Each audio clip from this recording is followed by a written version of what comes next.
So the hockey team appears to have found some footing, if not necessarily the firmest footing.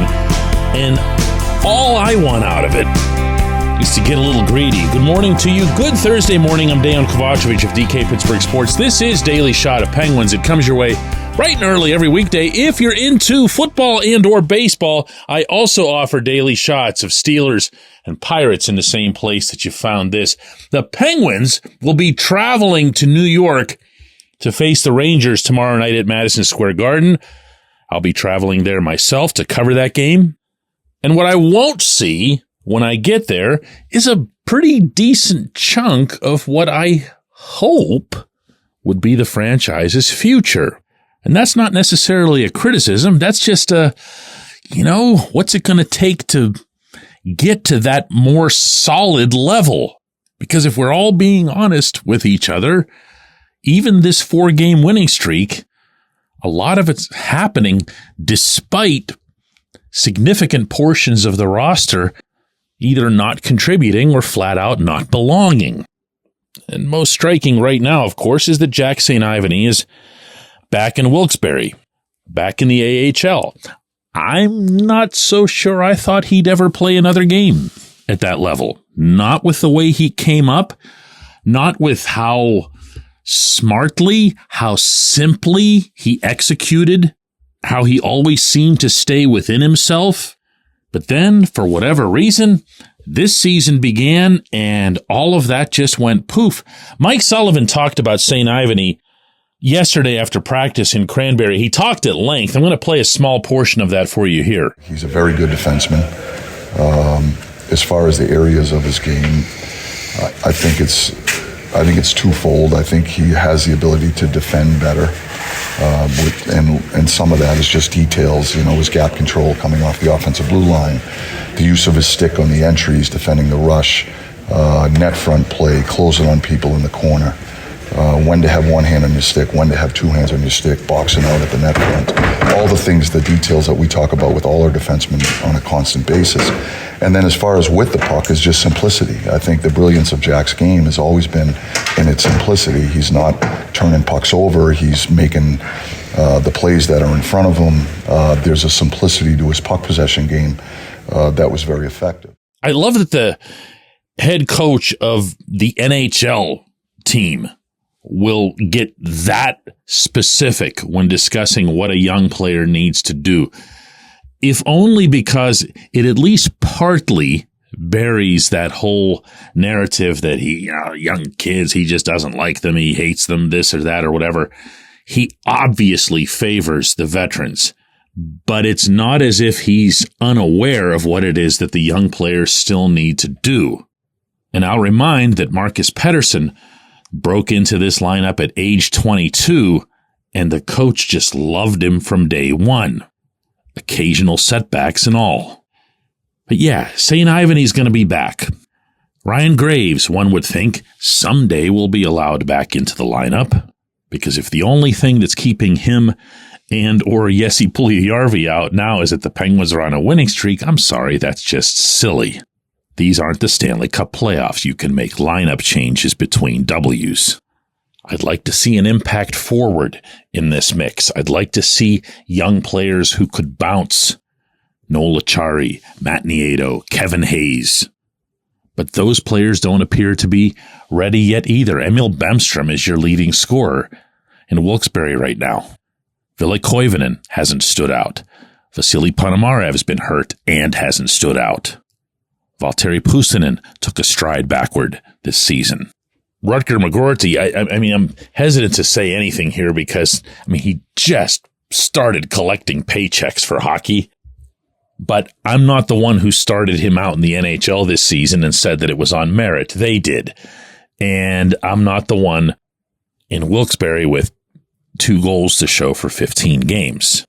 He, like all of them, needs to force his way up. That's something that Kyle Dubas has made clear. I admire that. That's why I'm going to repeat here that I'm not criticizing the Penguins for not, Seinfeldian quotes here, going young. I've never believed that you go young just to go young. But I do believe, now that I've established that context, that you go with your young players when there's even a tie, but especially when the young players are outperforming the older players.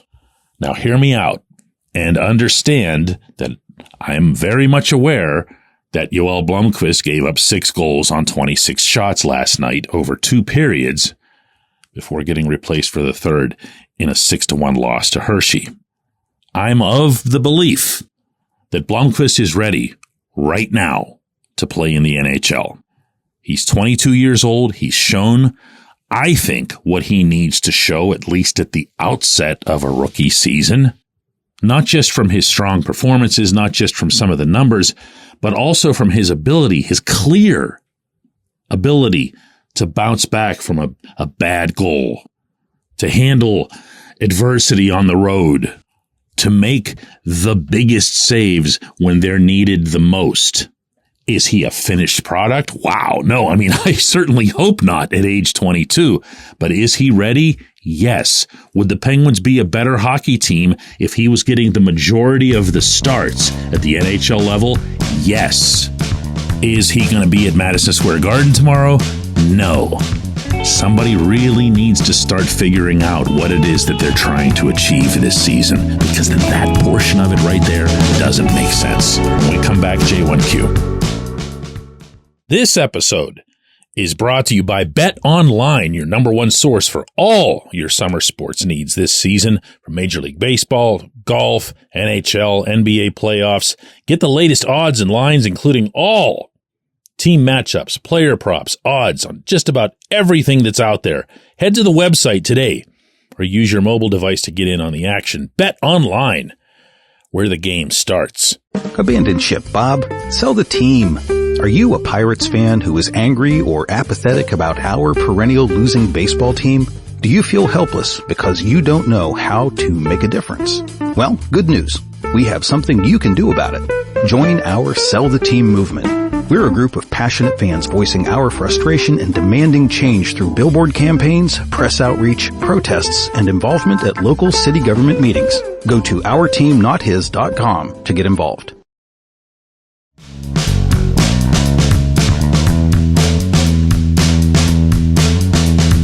Today's J1Q comes from Dave, who says, DK, why is there such a commitment on the Penguins' part to guys like Matt Grzelcyk, Noel Acciari, Matt Nieto, and Kevin Hayes when other better options are available internally, and they might even fit the coach's style and game plan better too? Those guys were only signed as stopgaps anyway. This team needs as much youthful energy and enthusiasm as it can get.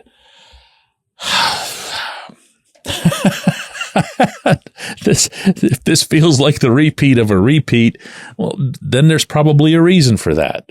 There's a reason this is the most common question, some variety of this, that makes it this way. It's confounding, Dave. And that's the best way that I can answer it, because it doesn't match any stated objective of what the Penguins are hoping to achieve in the 2024 season, and then, probably more significantly, in the last couple of seasons of Sid's extension. The kids that I was talking about in the opening segment, and probably plus additional kids, are going to have to be part of this, and they're going to have to be significant parts of this. They can't be passengers the way all of the various Penguins young players have been, seemingly now for about 8 or 9 years. That's what made the McGroarty acquisition in the moment as exciting as it was, because you could just envision immediately someone very young, in his case 20, jumping up and getting a top 6 role in Pittsburgh. And it's been forever. I'm talking about like since Jake Gensel that anyone's done that here. I have a hard time accepting that there's nobody better in the system, for example, than Nieto. Not to keep picking on Nieto, like really, really good dude, fought his way back and everything. And I'm sure he's still affected by having, major surgery on each of his knees. Nothing but respect for the guy. Let me just throw that in there. I'm not cozy with throwing his name under the figurative bus as often as I do. But when you see that he's one of the guys who comes back, and this happened to Achari in the same game against the Panthers, and they're just literally flat-footed in the slot as Florida scores. Achari was really guilty of one of these in that game. That guy's, as you pointed out yourself here, he's just a stopgap. He's just someone who should be coming back to the slot and looking for somebody to knock down. And when it doesn't happen, then you start thinking things like what I'm bringing up here today, which is where's somebody to take his place? Okay, well, somebody has to perform. Somebody's got to get it done in the AHL before they get the call. I do the same with Matt Grzelcyk. I really liked what I saw, for example, of Philip Kral in training camp. Really mobile defenseman, someone that Kyle Dubas brought over because of his background with him in the Toronto organization. I'd like to see him get a chance at some point. I don't know for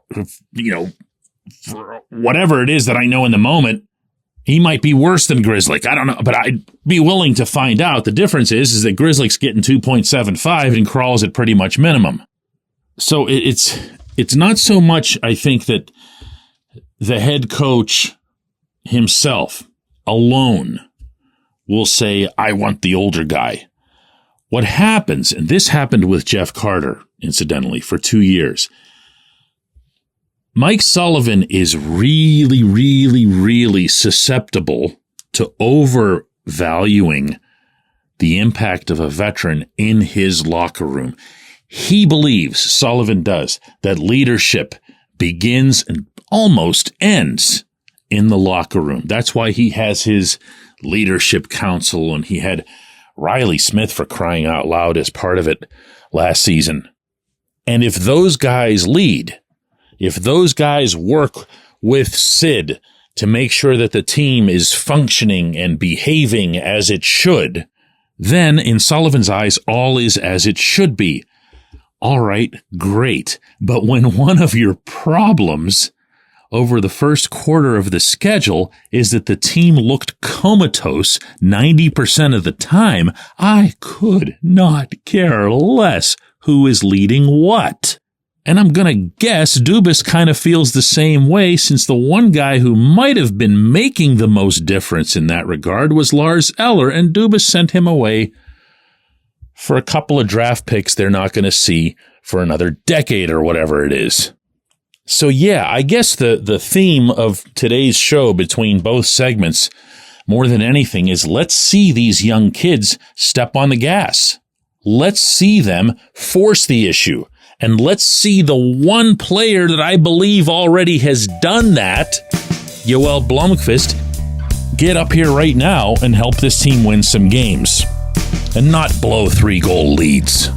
I appreciate the question. I appreciate everybody listening to Daily Shot of Penguins. Again, I'll be up in New York to cover Penguins versus Rangers. Looking forward to that, and we will have another one of these shows tomorrow.